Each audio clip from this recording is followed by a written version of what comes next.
First of all, I don't want any of you to confuse me with a preacher, okay?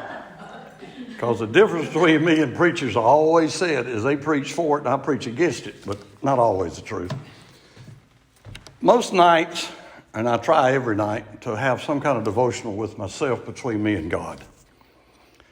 And I'm going to warn you in advance, too, that when I'm telling this story, sometimes I get pretty emotional.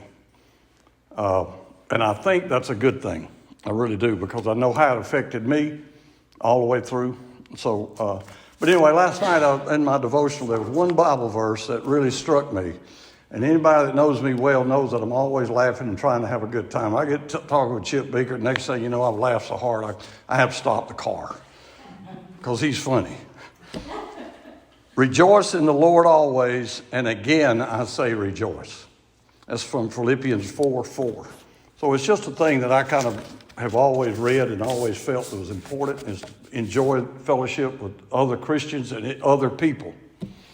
And that, to me, that was kind of the way I've focused on things, especially ever since I had this personal trial back in 2014.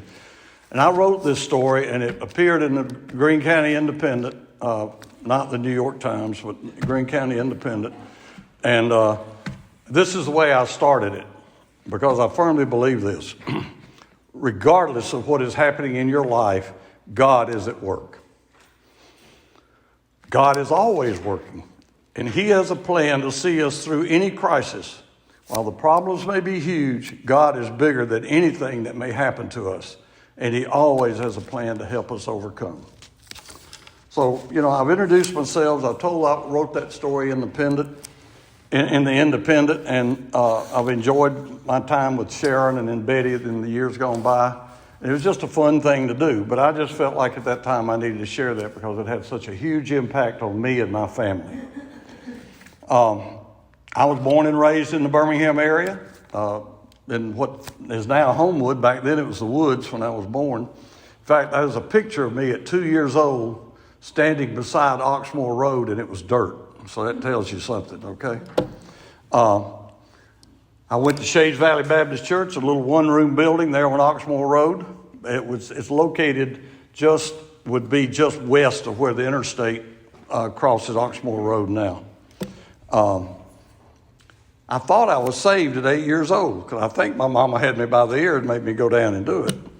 There's another church across the hill there, Green Springs Baptist Church. We didn't have a baptistry, no access to a local creek except the Cahaba River some miles down the road. So that's where I was baptized.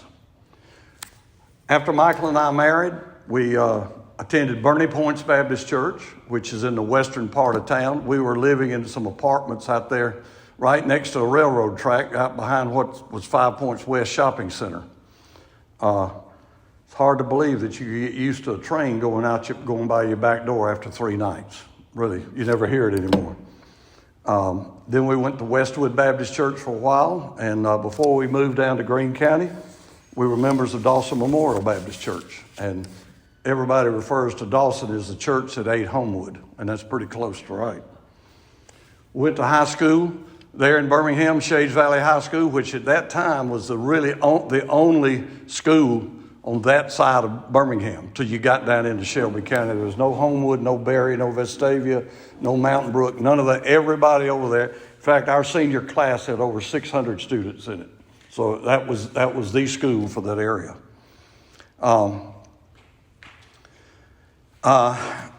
In the middle of our junior year, this lady came to town, and I like to tell the story that she heard about me living in Birmingham and had her daddy move to Birmingham so she could meet me. That's not entirely true, but that's where we met in our junior year in high school. And it was a great time, and she was a great lady. She had great parents. I did too. Those are the kind of things that you think back on. And the first date, one day I ran up behind her coming out of church and says, "Hey, let's go for a ride this afternoon." And that was it. We got married right after high school. July of 1961, it'd be 59 years. It was 59 years this past July. And it's all her fault. I went to college at what was then Howard College. but I knew I was a lot smarter than those professors, so I didn't see any reason to be there much longer. And besides, Michael started having babies right after that, so I had to go to work. Our first child, our daughter, was born in November of '62. Now, that's more than a year later, so and I had to go to work. I worked in the printing and publishing industry, started out at the Birmingham News in a little shop they had there, not printing the newspaper, but forms and things, and moved on from there into other commercial printing operations. And I found out that was an industry that intrigued me from the beginning, getting ink on paper for somebody else to read. And that may be why I like to do the things I do at the Independent now. I think it's a great source of information, and you can sit down and read it at your leisure. 1972, I went to work for a major, big-time international corporation that was involved in the printing and publishing industry, sold chemicals, equipment, and materials to the printing industry to produce printing jobs. The 3M company. I'm sure most of you know who that is. But when somebody said who, you mentioned Scotch tape and Post-it notes, and immediately the lights go on. But 3M had thousands and thousands of products. At the time I was there, when I retired, it was a $16 billion a year corporation with operations all over the United States. And to be part of something all over the world, not the United States. And to be part of something like that kind of made me proud. Who you work for 3M? Oh, okay, great deal. But also, I found that being part of a big organization, you could hide a little bit too. And back then we didn't have cell phones. So, you could sneak off on Thursday afternoon to come to the hunting club, Minnesota Mining and Manufacturing is what it stood for. 3M started by roofing granules, the stuff that's on shingle roofs. Then they found they could put glue on some paper and put it on there, and they got sandpaper. There's a golf course on the 3M Center in Minnesota that has the sand traps in all different colors of roofing granule, or ground up, not coarse roofing. So you might see a blue sand trap here and a red one over here or something like that. It's a pretty interesting thing. We also call it Minnesota Mining and Meeting Company because, like most huge corporations, we met a lot so we could have a meeting. And we also referred to it as Dummy Junction sometimes. I spent 34 years with 3M Company as a sales rep for the printing and publishing division. And my territory was Alabama, Northwest Florida, and I had some pretty nice accounts over in Mississippi. And I took a territory that was doing about $200,000 a year when I took the territory in '72. When I left, it was over $6 million a year, and we were the driving force in that industry in my territory, and true all over the rest of the country too. Us and Kodak and DuPont were the players in that business. Now, I'd always hunted and fished a lot. My dad took my brother and I hunting and fishing from the time we were old enough to walk.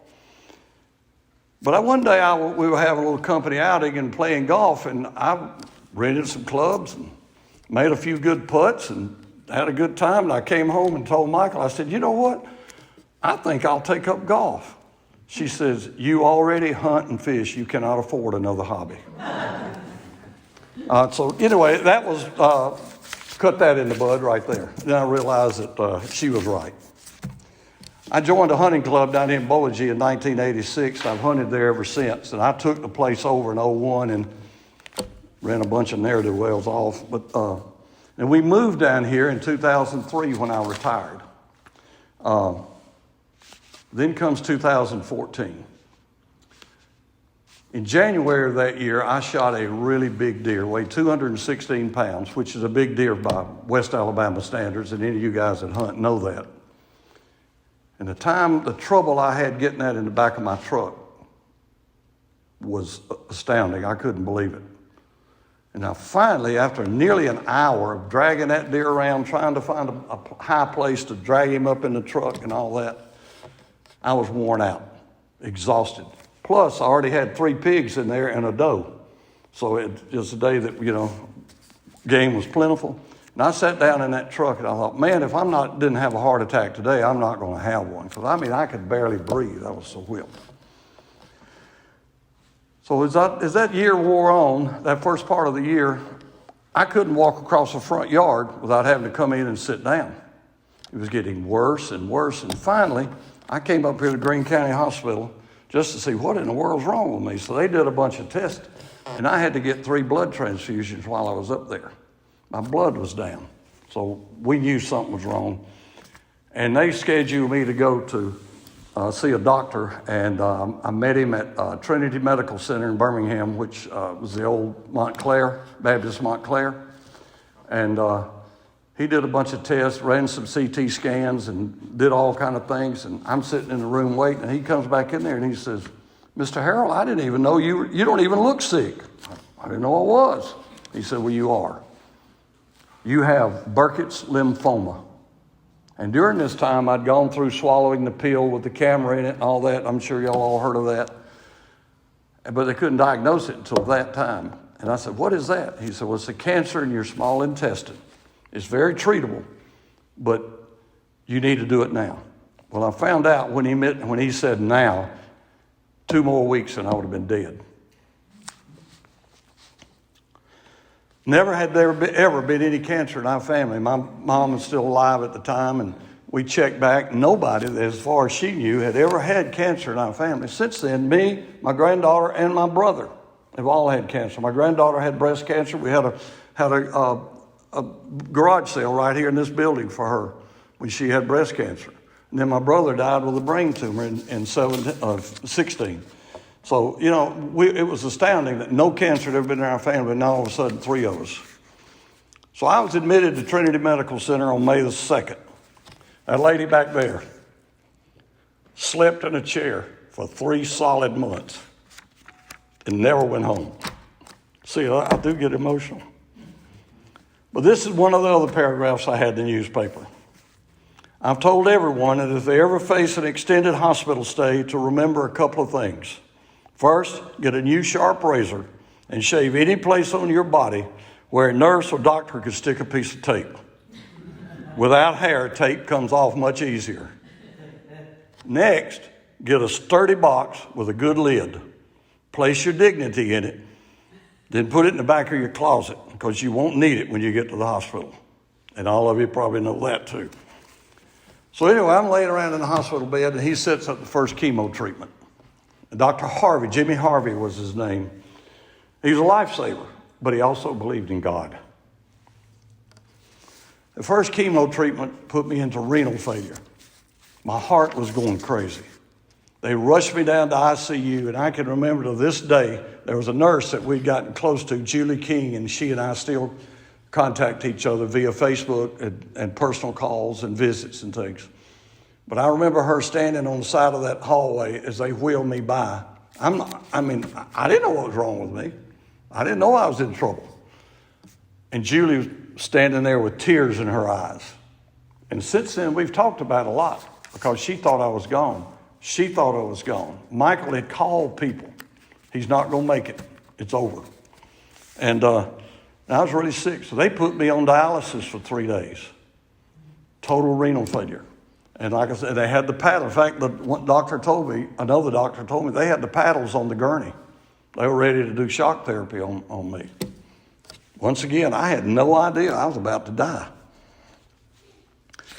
Well, that second night, it was the first night. Somehow, I don't know whether you called Denise or somehow Denise Fuller heard that I was in real trouble. All y'all know Denise Fuller, Truman's Barbecue and all that, good friend. She heard about this trouble I was in. And she was coming down the interstate and crossed the median and came back to Birmingham.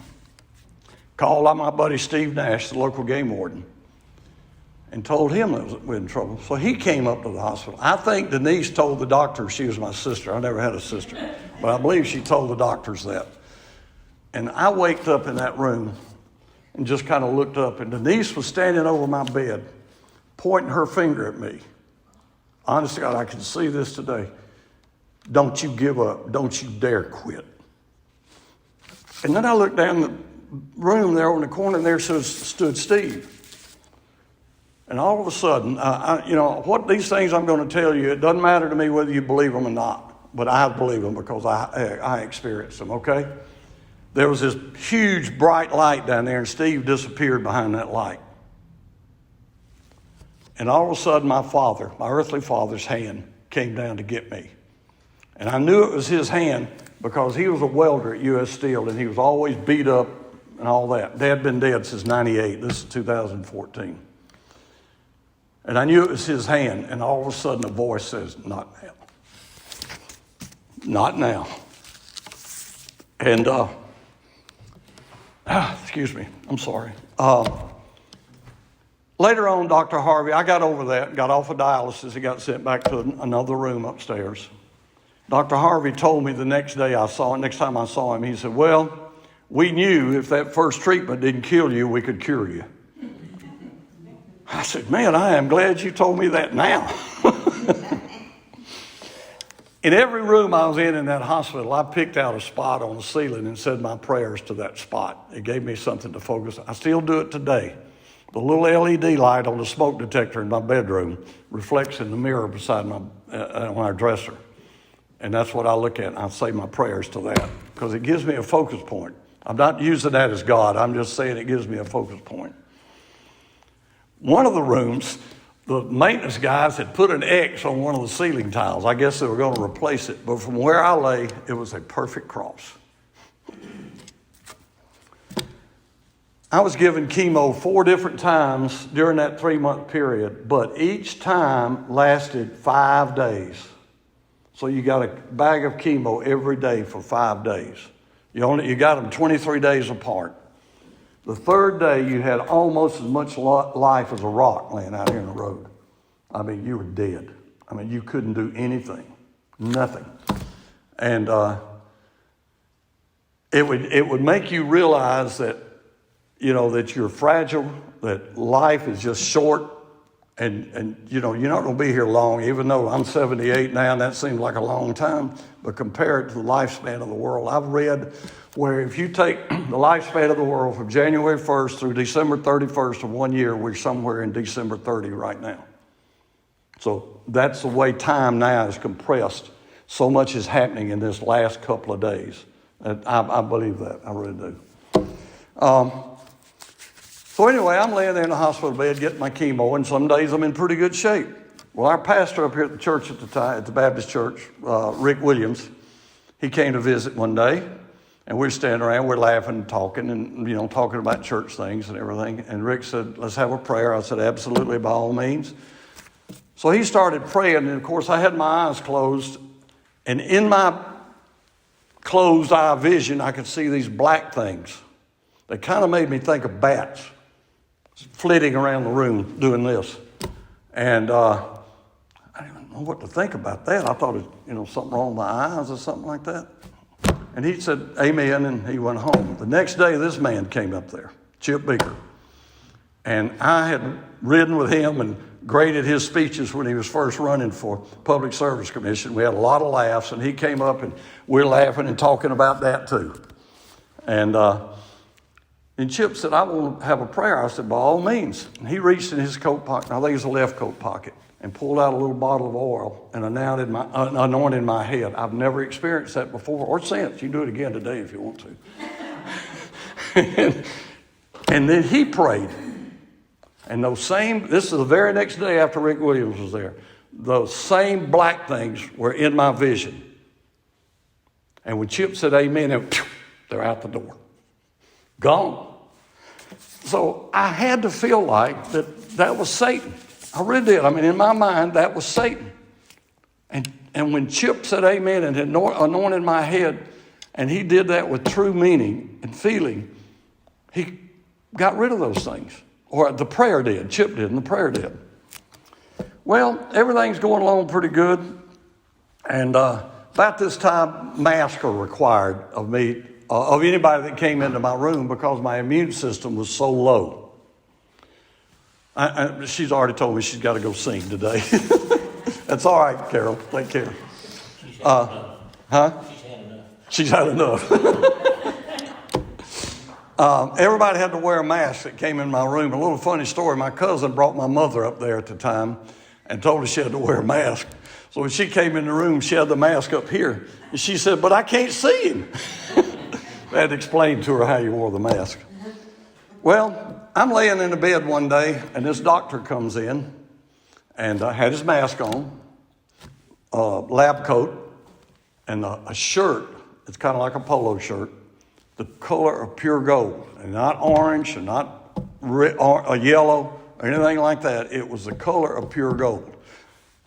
Bernie's got on a yellow shirt. This was a gold shirt. But the thing about that guy, he had the kindest eyes I have ever seen. I've never seen it before or since. So he said, I'm Dr. So-and-so. I came in to do some tests and check on some things. I said, well, okay. So he did. He said, okay, I got to go see more patients. Something hit me somewhere in my feeble brain. Said, you have to go right now. And he said, no, not really. I said, let me tell you about what's happened. And I told him those three instances from down at renal failure in ICU and the two prayers. So he sat down on the side of the bed and listened, and we talked. And he stood up and looked me in the eye. And he said, Wayne, you're going to be fine.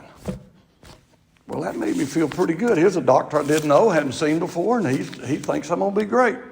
So he left, and I hit the nurse button, and I said, she came in there, and I got to be really good friends with all the nurses, believe me. I'm going to tell you, we were first name basis by this time. And I said, who was that doctor that was just in here? She said, what doctor?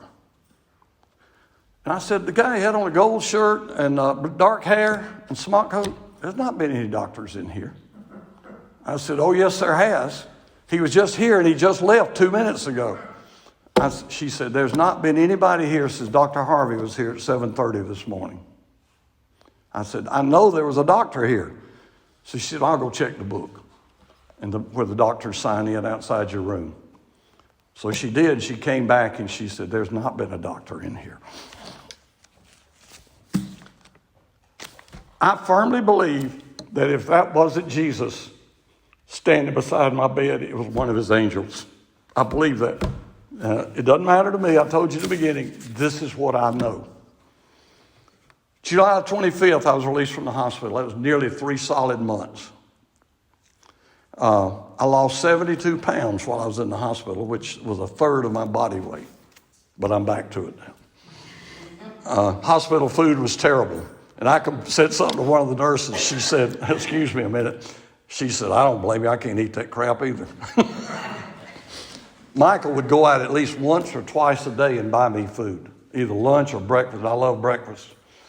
And so she did that. And that probably saved my life. The day I got out of the hospital, Dr. Harvey gave me an injection right here, right there, my bottom of my bicep, whatever you call that muscle, which hurt.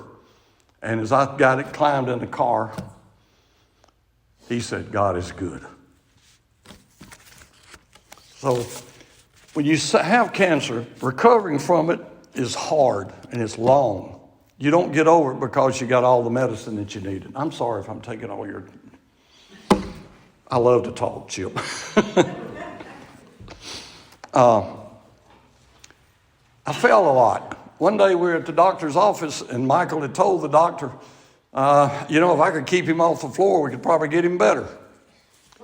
He said, is he falling a lot? And she said, yeah. So I'm up at the desk signing in and fell down right in front of the desk for no reason, just hit the floor. Of course, fortunately, there's another patient there that's bigger than me and he helped get me up. Neuropathy set in. Dr. Harvey told me, he said, you may get over it, may have it the rest of your life. The second choice was right. It's not from circulation, though. It's from nerve damage. Neuropathy in my feet, my fingers. I drop a lot of stuff. She says, But, the point I make is, but I'm still alive. I'm getting to enjoy a lot of new friends and a life that just suits me. When I got back to church, and I told Rick Williams, I said, look, I've been nominated as a deacon for 3 times, and I turned it down. I'm stupid. So I was ordained. Funny thing about that is I told my mother I was going to be ordained, and she said, for what? She didn't understand they ordained, I wasn't going to be a preacher, but I think she did, though, really. Rick told me that, he said, it took a bout of cancer for you to realize what you're supposed to be doing. And I'm not a saint, believe me. Anybody knows me knows I'm not a saint.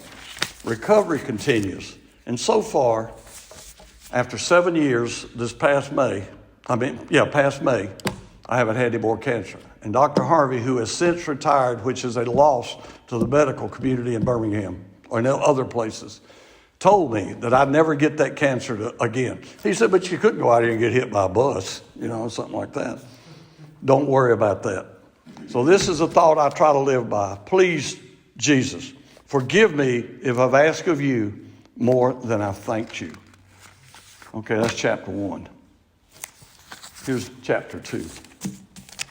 How many of you ever noticed there's something missing here? 2016, November 18th, 2016 at 3:02 in the afternoon, I was in a ladder stand down there on one of our food plots, black powder hunting. I've been over to Chips the day before, and I didn't take the primer out of that sidelock rifle. Any of you familiar with black powder rifles? They're so different. If you don't know anything about them, no reason for me to try to explain them, but you have to have a primer to set the powder off to send the bullet down the barrel or the ball. This is a 54 caliber rifle. That's bigger than half an inch. Think about it. I'm pulling that rifle up in the stand with a rope like this, right straight in front of me. The hammer on that rifle hit the bottom rung of the ladder stand and half cocked and went off. The ball hit right there between those two fingers. And if you're ever interested, I'll show you a picture of it.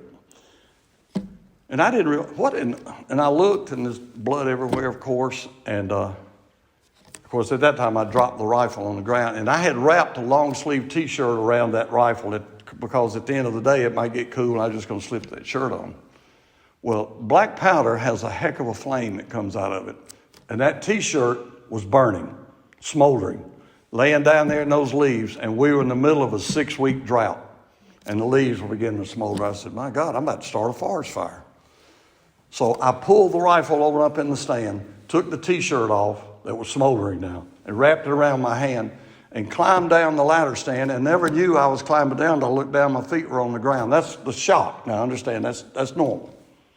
A four-wheeler was about 150 yards away, and I went over and got on it. Have you ever tried to drive a four-wheeler left-handed, steer it, and operate the gas at the same time? So I started out and started down the gas line that runs through our property. And all of a sudden, my hand was hot. I looked down and the shirt's flaming now from the wind coming across driving the four-wheeler. God, so I get off and clear some leaves off the gas line and stomp the thing out and get back on the four-wheeler and look over my shoulder. The entire gas line's on fire. The flames had fallen off that shirt and set the gas line on fire. Well, I made it to a gate, not the one I came in, but another one that was closer, and had called one of the members to come meet me. In the meantime, I'd called Steve Nash and his son, and they came up and put the fire out about that far before it hit the woods. And so my member picked me up. Oh, I got to the gate. It was locked. Had to cut the four-wheeler off, get the key out, unlock the gate, climb back on the four-wheeler, and the gate swung shut. So I got to get back off the four-wheeler and get out of the gate. And my member picked me up, and he brings me up here to Greene County. Fortunately, Benny was going in the emergency room at the same time and opened the door for me, got me in there, and started treatment, fortunately with a few pain pills. Loaded me up. Benny and his son Lee carried me to Birmingham. In fact, the people up here said we need to get him to DCH. And Benny said, no, we're going to Birmingham to a hand specialist. So he takes me up there, and we get him in the emergency room. One of my members brings Michael up. In fact, they beat the ambulance there. 2 of my children and their spouses were there. 2 other nurses, the ER doctor, and another doctor, all of us in one room. So he's working on my hand and doing what he can. And I said, these people need to get out of here? And he said, they're not bothering me if they're not bothering you. So he's working on the finger there, and he said, we may be able to reattach that finger, but you won't ever be able to use it. And I said, no, go ahead. I don't want to have something out there just be in the way. Mrs. Harrell back there says, yeah, save it. I'm going to make a Christmas ornament out of it. Which the doctor says, what? The outcome of that was he was able to close the wound after he did all of that. But let me tell you, I don't know if you've ever had lidocaine injections in the palm of your hand. Over here, it wasn't too bad. But when he got here, and he used 2 bottles of lidocaine like that for the whole thing, he said, what I'm going to do now is going to hurt you worse than anything you've ever experienced in your life. Boy, he wasn't kidding. I came off that table. Fortunately, my member that was standing there beside me held me down. got it all done and everything. Came home, went home that night, my hand all wrapped up, and went back and forth to Kirkland Clinic for x-rays and treatments. But I discovered a medical product that I'd never heard of called zero-form bandages. It's gauze that's impregnated with petroleum jelly, and it will not stick to a wound. So that was a blessing to have that, because when I had to dress that thing every night ourselves, that hurts, let me tell you. So about 3 weeks after the initial thing, I go back, and this hand specialist surgeon named Dr. Kilic, he's from Romania, was going to do the surgery. So we go in there, and they did the surgery over UAB, South Highlands, what used to be the old South Highlands Hospital. 2 of our children were born there. And he told Michael after the surgery, he said, we may not be able to save that 4th finger either. And she didn't tell me that. But the night before that and the night of the surgery, we stayed in a hotel in Birmingham. So after the surgery, I took 1 pain pill. That's all I took this entire time. These things bother me. When everything goes goofy, you kind of don't want to take part in it.